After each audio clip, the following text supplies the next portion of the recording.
Since we'll be departing from this place today, could you please relocate? We'll also cover the $473 monthly loan. With my daughter on the way, we no longer require your assistance. All right then, please take care of everything from now on. Despite the substantial support we provided to our in-laws, they easily shifted their trust to the younger sister. As I packed my belongings at the entrance, I shared something crucial with them. By the way, there seems to be a misunderstanding. The monthly loan repayment is— As I spoke, their faces turned pale in shock. My name is Emily, a 35-year-old office worker. I've been married to Tom for 3 years. We met through a mutual friend who believed we'd be perfect for each other, and that intuition proved correct. Tom and I were drawn to each other from our first conversation. Tom felt the same, and we started dating. 2 years later, he proposed, and I happily accepted. Our families supported our marriage, and we had a wonderful wedding attended by many. After our honeymoon, we began our life together, sharing household chores and enjoying a peaceful, stress-free life. Tom, having lived alone for a long time, was a great cook, which was a huge help. We cooperated in all household tasks, and we were grateful for each other's company. 3 years passed in the blink of an eye, and our bond remained as strong as when we were newlyweds. However, a significant event occurred when Tom's father fell seriously ill. We rushed to the hospital, and after a week of tests, he was released, but concerns about a recurrence lingered. Recognizing that they might not handle another emergency, Tom proposed the idea of living together. "What if we lived together with my parents?" he suggested. It was an expected proposal, and I agreed. We quickly discussed the idea with our in-laws. "Live together?" Tom's mother inquired. "It's not a bother at all," I reassured. "Emily and I are worried about both of you." "Thank you, both of you." Our in-laws, teary-eyed and grateful, accepted our offer, reflecting their underlying anxiety. We promptly moved in with them, and the mother-in-law, understanding that both of us worked, took the lead in household chores. Thanks to her, we could focus on our jobs, and the father-in-law, now retired, spent his days resting at home, which significantly improved his health. Life was joyous, and we all got along wonderfully without any issues. However, our in-laws eventually made a certain proposal. "I've been thinking about this for a while. How would you feel about building a new 2-family house?" the father-in-law suggested. But this house isn't particularly spacious or comfortable for 4 adults. If Tom and Emily have children in the future, it'll be even smaller," the mother-in-law explained. "Considering the future, I've been thinking of building a bigger house where we can live comfortably for the rest of our lives. However, it's not something we can afford with just my savings. We will need to discuss and decide together." Tom and I were surprised by the proposal, but we thought it wasn't a bad idea. While the current in-laws' house wasn't too small, it wasn't particularly spacious or comfortable either. Long-term living there might lead to stress building up between us. Perhaps buying a new house where everyone can live comfortably is a good idea. After discussing it with Tom, we decided to go along with the father-in-law's proposal. Subsequently, the 4 of us visited real estate agencies to explore various properties. We considered making it barrier-free for our in-laws and ensuring there were plenty of rooms for future children. Ideally, the new house should be in a safe area, close to both a hospital and a train station, with easy access to grocery stores. Considering everyone's requirements, it seemed like it might be pricey. However, if we were going to live there for the rest of our lives, we didn't want to compromise too much.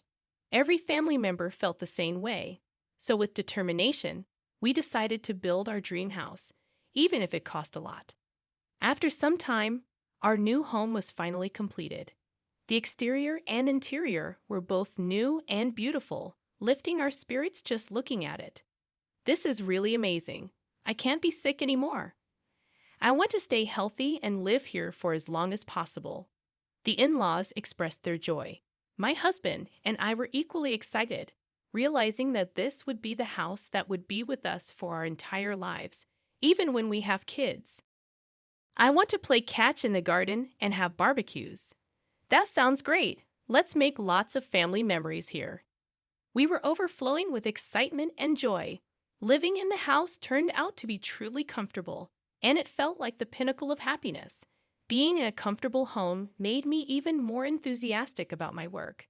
Subsequently, my work went very smoothly, and both my public and private lives were fulfilling. I genuinely felt grateful for buying this house. The months passed in the blink of an eye, and 2 years had passed in this house. We continued to have a good relationship with our in-laws as always, believing that the days ahead would be filled with happiness. However, at least in this place for life in our new home, something unexpected happened. It was when the sister-in-law and her husband visited our new house. While this really is a nice house, it's not fair that only you guys get to live here. What are you talking about? We discussed and decided to buy this house with our parents, but I can't help but feel envious. When we were still living in a cheap winter, it feels like you're living beyond your means. The sister-in-law often visited our house during holidays and always expressed her envy. Every time, she would accuse us of being unfair. We've been paying the mortgage for this house, and it's quite a hefty amount every month. We're living within our means, earning enough to pay for this house, so there's no reason for her to complain. If we were to live here with the in-laws, it would be so much fun, don't you think? What? Can you even afford the mortgage for this house? My husband and I exchanged a glance. The sister-in-law probably just blurted out without giving it much thought. However, her careless words started to move my in-laws' hearts. It would be lovely if Kana could move and live here together. Yes, it would liven things up. Hey, what are you two talking about? Haven't we been living together all this while? Come on, I was just saying. Exactly. There's no need to panic, right? Ha ha ha. While the in-laws tried to brush it off, it was evident that they were enticed by the idea of living with the sister-in-law. The in-laws seemed to have a particular affection for her, even more so than for Tom. She is a beauty with delicate features and looks like a doll from her childhood. Being 4 years younger than Tom and born when the in-laws were older, they doted on her even more. This pampering led her to become quite spoiled, and Tom had to deal with her demanding nature. Having heard all this from Tom, I was always wary of my sister-in-law. For a while after we got married, Tom and I were both caught off guard because she didn't seem to be giving us any trouble. However, recently, she has been increasingly eyeing our new house. It seems she frequently visits the house during the day when we're at work. Oh, Emily, you're back. Then I'll be leaving now. Ha. I wish you'd stay a bit longer, but Tom and Emily might find it inconvenient. I don't think it's a nuisance. You might say that, but it's evident in your eyes and behavior. Unwanted guests should leave quickly. See you, Mom and Dad. Take care. When the sister-in-law left, the in-laws were visibly upset. They looked as if they wished she stayed longer. Even though they didn't voice their feelings, their faces and attitudes spoke volumes. Feeling out of place, I usually retreated to my room after work. When Tom came home, we head to the living room for dinner. The atmosphere around the dinner table grew more and more tense, with longer silences. Tom began to notice the change and started to realize that the sister-in-law was the cause. Around the time our relationship with the in-laws started to deteriorate, the sister-in-law finally made her move. One holiday, Tom and I went shopping in the morning. When we returned, there were unfamiliar shoes at the entrance. We exchanged glances, wondering if something was amiss. Then, the mother-in-law approached us from the living room. You're finally back. We need to talk. The mother-in-law's tone was different than usual. As we entered the living room, the sister-in-law and her husband were there. Ah, you're finally here. Kana, what's going on? From today, we'll be living here, so please leave. What? Tom and I were taken aback by her sudden declaration. What is she thinking, moving in today? Hold on, it's ridiculous to say that all of a sudden. It's not sudden. We've discussed this with Mom and Dad for a long time. the sister-in-law replied confidently. Is it true you discussed this with them? Tom and I knew the in-laws were swayed by the sister-in-law's words, but we had no idea things had progressed this far. Kana and her husband said they'll take care of us from now on. I'll do the housework and even care for you when needed. Please rely on us, Mom and Dad. If our daughter is here, we don't need you anymore. A daughter-in-law who doesn't do housework or have children is no match for Kana. What? I was deeply hurt by their words. Seeing my shocked face, the sister-in-law smirked. We'll pay the $473 monthly loan. Okay. Huh? $473? It's a great deal to live in such a nice house for that. Tom and I were dumbfounded. The in-laws were already planning to kick us out.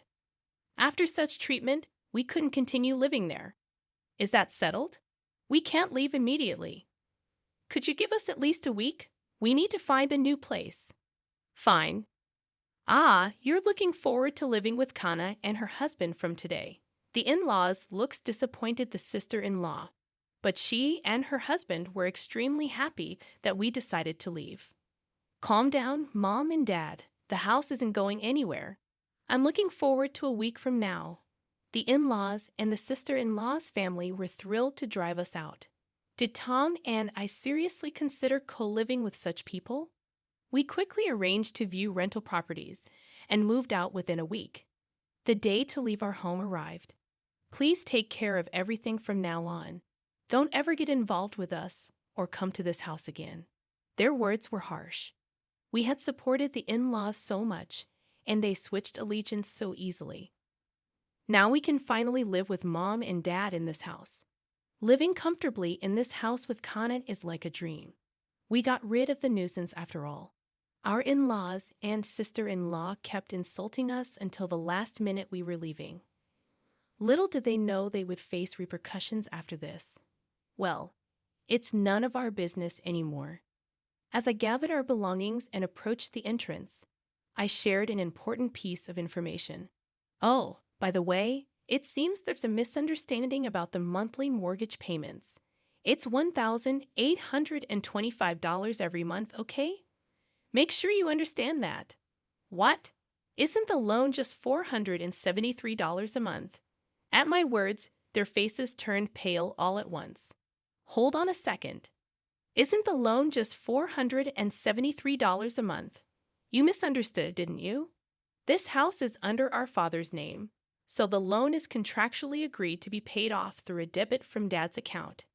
Emily and I were planning to live in this house for the rest of our lives, so we told him he wouldn't have to pay. We were bearing all the costs. So I was transferring $473, and Emily was transferring $1,352 to our father's account every month. I guess Father only remembered how much Emily puts in his account each month. Moreover, we split the living expenses equally. Our parents probably never thoroughly checked the cost and assumed it wasn't a significant amount. What? No way. We can't pay $1,825 a month. We can't even cover the living expenses on top of that. How can Emily afford to contribute so much? I don't know how you perceive me, but I'm department head at a major corporation. I earn quite a lot. What? Emily earns much more than I do. As the in-laws looked shocked, Tom continued, It's simple. In-laws were unaware of this. Well, we've decided to cut ties with you, so it's up to you to support our parents from now on. No way. Emily, Tom, wait. We were wrong. Let's live peacefully together like before, okay? What? Mom and Dad, are you planning to abandon us? You guys can repay the loan, can't you? If that's the case, shouldn't you live with those who can? That's not fair. Dad told me the loan was only about $473. That's why we came here. We've already canceled our previous house. That's not my problem. Isn't this mess because you wanted to move in with us in the first place, right? Your husband earns very little, doesn't he? But you always said family is more important than money and pampered me. When our livelihood is at stake, all of that doesn't matter. The quarrel between the in-laws and the sister-in-law was unbearable to watch. "Well, we're leaving." "Wait. Regardless of what you say, we will never associate with you again." With that, Tom and I left the house and moved into our rented room. Despite the numerous messages from the in-laws, we ignored them all. According to our neighbors, the in-laws and the sister-in-law's family had no choice but to live together. However, they couldn't pay the loan and eventually had to let go of the house. When they sold the house, a considerable debt remained. Even after using the father-in-law's early retirement benefits for repayment, they still fell short. Sadly, they now live in a cheap, small apartment, all working full-time and part-time jobs to repay their debt. Apparently, the sister-in-law's husband didn't want the burden to fall on him, so he ran away. If only the in-laws had continued living peacefully with us, they wouldn't have faced these hardships. But again, it's none of our concern now. On the other hand, Tom and I found our rented apartment much cozier than anticipated. We plan to stay here for a while and save money, living happily as our savings grow at an incredible rate. We believe it's essential to save as much as we can for the future while still enjoying our lives with the occasional luxury. We aim for a happy life